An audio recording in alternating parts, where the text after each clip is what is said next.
Hello everyone, welcome to Sanmarga class. ನಮ್ಮ ಸುತ್ತಲಿನ ದ್ರವ್ಯವು ಶುದ್ಧವೇ ಪಾಠದ 28ನೇ ಪ್ರಶ್ನೆಯನ್ನ ಗಮನಿಸಿ. ಈ ಕೆಳಗಿನ ಕಲೀಲಗಳಿಗೆ ಪ್ರಸರಣ ಹಂತ ಮತ್ತು ಪ್ರಸರಣ ಮಾಧ್ಯಮ ಮತ್ತು ಉದಾಹರಣೆಯನ್ನು ಬರೆಯಿರಿ. ಇಲ್ಲಿ ಕಲೀಲಗಳನ್ನ ಕೊಟ್ಟಿದ್ದಾರೆ. ಕಲೀಲಗಳು ಅಂದ್ರೆ ಏನು? ಇದರಲ್ಲಿ ಕಲೀಲದಲ್ಲಿ ಯಾವ ರೀತಿಯಾಗಿರ್ತದೆ? ಕಣಗಳು ಚಿಕ್ಕದಾಗಿರ್ತದೆ, ಬರೀ ಕಣ್ಣಿಗೆ ಕಾಣಿಸೋದಿಲ್ಲ, ಚಿಕ್ಕದಾಗಿರ್ತವೆ. ಆದ್ರೆ ಬೆಳಕನ್ನ ಸೂಚಿಸುವಷ್ಟು ದೊಡ್ಡದಾಗಿರ್ತದೆ. ಅದನ್ನ ಕಲೀಲಗಳು ಅಂತ ಕರಿತೀವಿ ಅಲ್ವಾ? ಈ ಕಲೀಲಗಳಿಗೆ ಪ್ರಸರಣ ಹಂತ ಮತ್ತೆ ಪ್ರಸರಣ ಮಾಧ್ಯಮ ಅಂತ ಇರುತ್ತೆ. ಪ್ರಸರಣ ಹಂತ ಅಂದ್ರೆ ಇದು ದ್ರಾವ್ಯದ ರೀತಿಯಾದಂತಹ ಘಟಕಗಳಿರ್ತವೆ. ಅದನ್ನ ಪ್ರಸರಣ ಹಂತ ಅಥವಾ ಪ್ರಸರಣ ಕರಣಗಳನ್ನು ಪ್ರಸರಣ ಹಂತ ಅಂತ ಕರೀತಾರೆ. ಪ್ರಸರಣ ಮಾಧ್ಯಮ ಅಂದ್ರೆ ಇವು ನಿಲಂಬಿತವಾಗಿರುವ ಪ್ರಸರಣ ಹಂತದ ಘಟಕ, ಅದನ್ನ ಪ್ರಸರಣ ಮಾಧ್ಯಮ ಅಂತ ಕರಿತೀವಿ.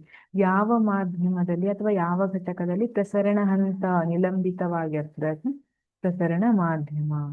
ಉದಾಹರಣೆಯನ್ನ ಬರೀರಿ ಅಂತ ಕೇಳಿದರೆ, ಮೊದಲನೇದು ಏರೋಸಾಲ್. ಹಾಗಿದ್ರೆ ಏರೋಸಾಲ್ ಏನಿದೆ ಇದರಲ್ಲಿ? ಪ್ರಸರಣ ಹಂತ ಮತ್ತೆ ಪ್ರಸರಣ ಮಾಧ್ಯಮ. ದ್ರವ ಪ್ರಸರಣ ಹಂತ, ಅನಿಲ ಪ್ರಸರಣ ಮಾಧ್ಯಮ.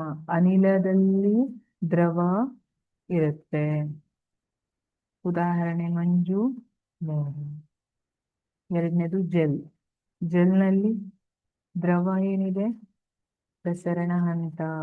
ಘನ ಪ್ರಸರಣ ಮಾಧ್ಯಮ. ಘನದಲ್ಲಿ ದ್ರವ ಇರುತ್ತೆ. ಜೆಲ್ಲಿ, ಚೀಸ್, ಬೆಣ್ಣೆ. ಜೆಲ್ಲಿ ಅಂತ ನೋಡಿರ್ತೀರಲ್ಲ ಎಲ್ಲರೂ ಅಲ್ವಾ? ಇದ್ರ ಒಳಗಡೆ ಲಿಕ್ವಿಡ್ ತರ ಇರುತ್ತೆ, ಘನದ ಒಳಗಡೆ ದ್ರವ ಇರುತ್ತೆ. ಘನದಲ್ಲಿ ದ್ರವ ಇರುವಂತ ಸಾಲ್. ಓಕೆ, ಘನ ದ್ರವ. ಘನ ಪ್ರಸರಣ ಹಂತ, ದ್ರವ ಪ್ರಸರಣ ಮಾಧ್ಯಮ. ಮ್ಯಾಗ್ನೀಷಿಯಾದ ಹಾಲು, ಕೆಸರು ಮಣ್ಣು. ಮ್ಯಾಗ್ನೀಷಿಯಾದ ಹಾಲು, ಮಿಲ್ಕ್ ಆಫ್ ಮ್ಯಾಗ್ನೀಷಿಯಾ ಅಂತ ಹೇಳ್ತೀವಲ್ಲ ಅದು. ಆಮೇಲೆ ಕೆಸರು ಮಣ್ಣು. ಕೆಸರು ಮಣ್ಣು ನೋಡ್ತೀರಿ ನೀವು, ನೀರಲ್ಲಿ ಮಣ್ಣನ್ನ ಕದಡಿಟ್ರೆ ಕೆಸರಾಗ್ತದೆ. ಹಾಗಾದ್ರೆ ನೀರು ಅನ್ನುವಂಥದ್ದು ದ್ರವ, ಮಣ್ಣಿನ ಕಣಗಳು ಘನ. ಐಡಿಯಾ ಬಂತಾ? Okay, thank you.